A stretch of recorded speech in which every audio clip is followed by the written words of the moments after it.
एक विवेकानंद जी का एक कोट है, उठो जागो और तब तक मत रुको जब तक तुम्हारा लक्ष्य प्राप्त न हो जाए। तो हमारे मतलब यूथ में जो आज का यूथ है उसको इस पर चलने की ज़रूरत है कि उठो, मतलब अपने जहाँ भी अपने मतलब हो वहाँ से उठो, जागो, नए नए विचारों को धारण करो और तब तक मत रुको जब तक लक्ष्य की प्राप्ति न हो जाए। सबसे पहले मैं यहाँ उपस्थित सभी भाइयों और मेरे भैया जो हैं उनको विवेकानंद जी के जन्म जयंती पे हार्दिक शुभकामनाएं देता हूँ। और मैं बताना चाहता हूँ कि विवेकानंद जी का जन्म बंगाल में हुआ था, जैसा कि भैया ने बताया, कलकत्ता में। उसके बाद उनका परवरिश एक नॉर्मल फैमिली में हुआ था। उसके बाद उनका जो बचपन रहा है वो वेद जो भी हैं ग्रंथ, हमारे धार्मिक ग्रंथ, उनसे रिलेटेड रहा है। तो हम वो मतलब उनसे कनेक्ट रहे हैं हमेशा। तो सबसे पहले ये होता है कि हम किसी आदमी को पूजते हैं तो उनके जो विचार हैं, भावना है, उनके जो अपना विचार है उसको हम एक तरह से ठप कर देते हैं। मतलब जो उनका विचार है उस पर हम नहीं चलते हैं और जो हम उसको पूजने लगते हैं, उनको पूजने लगते हैं। तो सबसे पहले हमको ये करना है कि उनके जो विचार हैं उनको हम अपने जीवन में भी उतार सकें। उसमें जैसे 1863 में उनका जन्म हुआ था और 1893 यानी कि 1893 में शिकागो अमेरिका में वो गए थे भाषण देने के लिए। विश्व धर्म संसद, उसमें गए थे भाषण देने के लिए, जिसमें वो बहुत सारे चीज़ों को बताते हैं कि अपने भारत का प्रतिनिधित्व करते हैं धर्म को लेकर। उस समय सनातन धर्म कहा जाता था उस टाइम। तो उसमें बहुत सारी कहानियाँ भी गढ़ी गई है। जैसे कह रहे थे कि वो नारी का इतना सम्मान करते थे कि वो एक नारी, अमेरिकी नारी, उनको बोले कि आप हमसे शादी कर लीजिए, हम आपकी तरह एक बच्चा मतलब चाहते हैं जो आपकी तरह हो, आपकी तरह उसका व्यक्तित्व हो। तो वो कहते हैं कि इसमें शादी करने की ज़रूरत क्या है, हमको ही आप अपना बेटा मान लीजिए। तो इसमें ये उनका विचार झलकता है कि हम किस तरह से नारी का सम्मान करते हैं, नारी के ऊपर हमारा क्या अपना विचार है, हमारा क्या भावना है उससे जुड़ी हुई। उसके बाद एक और कहानी है, उसमें जैसे आश्रम में रहते हैं विवेकानंद जी और आश्रम में एक युवा आते हैं जो कहते हैं कि हम अपने जीवन से बहुत परेशान हो गए हैं, हमको लक्ष्य की प्राप्ति नहीं हो रही है। तो वो कहते हैं कि क्यों नहीं हो रही है, क्या कारण है। तो कहते हैं आप बताइए हमको। मतलब उसको बोलते हैं कि तुम जाओ, मेरा एक कुत्ता है जो उसको जाके तुम मतलब चरा के आओ। तो वो जाते हैं चराने के लिए। जब आते हैं वापस तो वो देखते हैं कि कुत्ता बहुत हाँफ रहा है। तो उसको पूछते हैं तुम नहीं हाँफ रहे हो लेकिन ये कुत्ता क्यों हाँफ रहा है। तो वो कहते हैं कि ये मतलब कुत्ता जो है अपने जहाँ हम ले जा रहे थे वहाँ नहीं जाकर ये कभी इस डायरेक्शन में कभी इस डायरेक्शन में अलग अलग मतलब जहाँ उसको अच्छा लगता था वहाँ चल जाता था, इसलिए उसके वजह से वो बहुत ज़्यादा हाँफ रहा है। तो विवेकानंद जी कहते हैं कि यही तुम्हारा प्रश्न का उत्तर है कि जब तुम जा रहे हो अपना लक्ष्य डिसाइड करो और उसके निरंतर चलते रहो। अगर कहीं तुमको रास्ते में अगर तुमको कहीं मिल रहा है अच्छा चीज़ तो तुम उस पर टूट जाते हो, इधर चल जाते हो, उधर चल जाते हो, तो तुम अपने लक्ष्य को प्राप्त नहीं कर पाओगे। अगर कर भी पाओगे तो टाइम ज़्यादा लगेगा।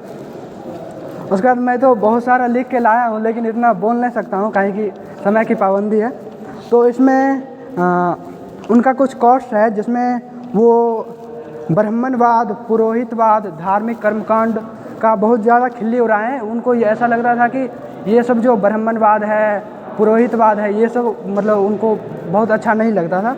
उसके बाद जो शिक्षा नीति है जो हमारे युवा पीढ़ी को बनाते हैं उसमें जैसे 1835 में मैकाले का सिद्धांत आया था, उसमें मॉडर्न शिक्षा पद्धति का बात किया गया था। तो उसमें वो ऐसा बताए थे कि जो भी मॉडर्न एजुकेशन है वो हमारे यूथ को बर्बाद कर रहे हैं।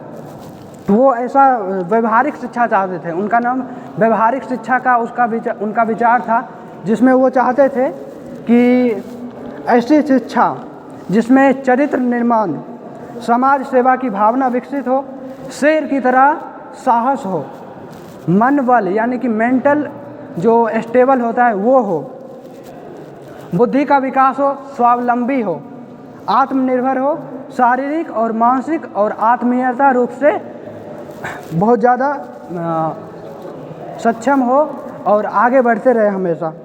और उन्होंने ऐसा भी मतलब कहा गया, मतलब वो कहते थे कि जो बालक हैं और बालिकाएं हैं, यानी कि जो गर्ल्स और बॉयज़ हैं, उनका दोनों का मतलब बराबर शिक्षा मिलनी चाहिए और जो भी है सबको समान मिलनी चाहिए। वो कहते हैं कि किताबें पढ़ना ज़रूरी है, लेकिन तुम बहुत ज़्यादा किताब पढ़ ले रहे हो लेकिन तुम्हारे अंदर व्यवहार अच्छा नहीं है, तो वो किताबें का ज्ञान किसी काम का नहीं है। तो सबसे पहले तुम कितना भी पढ़ लो, सबसे पहले अपना व्यवहार ठीक करो। उनका बहुत सारा विचार है, जैसे एक कोट है, हम बोल रहे हैं जैसे खुद को कमज़ोर समझना सबसे बड़ा पाप है। जब हम किसी यूथ के बारे में हम बात करते हैं तो आज के यूथ में ऐसा देखते हैं कि जैसे आज का सोशल मीडिया जो है हमारे मेंटल स्ट्रेस को और बहुत ज़्यादा बढ़ा देता है। तो ऐसा होता है कि हम अपने जो यूथ हैं वो सोचें कि हम बहुत कमज़ोर हैं, ये बहुत पाप का काम होता है। किसी भी आदमी में इतना क्षमता होता है कि वो पूरा दुनिया को बदल सकता है। विश्व एक विशाल व्यायामशाला है जहां हम खुद को मजबूत बनाने के लिए आते हैं। जैसे हम जिम जाते हैं अपने शरीर को मजबूत करने के लिए, उसी तरह हम इस दुनिया में आते हैं अपने व्यक्तित्व को निखारने के लिए, अपना एक आइडियोलॉजी बनाने के लिए, अपना एक व्यक्तित्व बनाने के लिए, हम अपना कुछ इस दुनिया को दे पाएँ, इसलिए आते हैं। चिंतन करो, चिंता नहीं, नए विचारों का जन्म दो।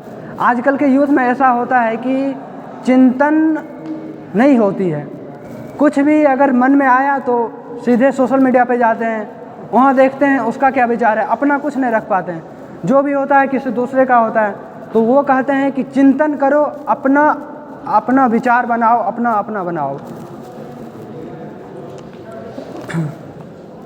और इसी तरह से हमारे यूथ को मतलब हम ऐसा ये कहना चाहते हैं सिर्फ कि हम किसी आदमी को या फिर किसी व्यक्तित्व को, किसी भी भगवान को, जो भी हैं, अल्लाह, राम, जो भी हैं, उनको पूजने के चक्कर में उनका जो आइडियोलॉजी है, उनका जो सिद्धांत है, उसको हम फॉलो नहीं कर पाते हैं।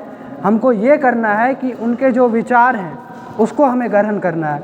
जैसे अभी हम विवेकानंद जी के जन्म दिवस पर मतलब बहुत सारे ये करेंगे कि पूजा करेंगे, ये करेंगे, बहुत सारे नाच गाना करेंगे, लेकिन उनका जो विचार है उनको हमको एक्सेप्ट करने की ज़रूरत है, ना कि उनको पूजने की ज़रूरत है। ये भी अगर कोई भी, जैसे डॉक्टर हरि सिंह गौर भी कहते थे, मतलब जैसे ये यूनिवर्सिटी बनाए तो वो ऐसा कहते थे कि मेरे नाम से इस यूनिवर्सिटी का नाम रखो ही मत, मेरा ये है कि यूनिवर्सिटी हम बनाए हैं लेकिन हमारा नाम नहीं होना चाहिए, सिर्फ इनपुट आउटपुट जो है वो मिलना चाहिए बस।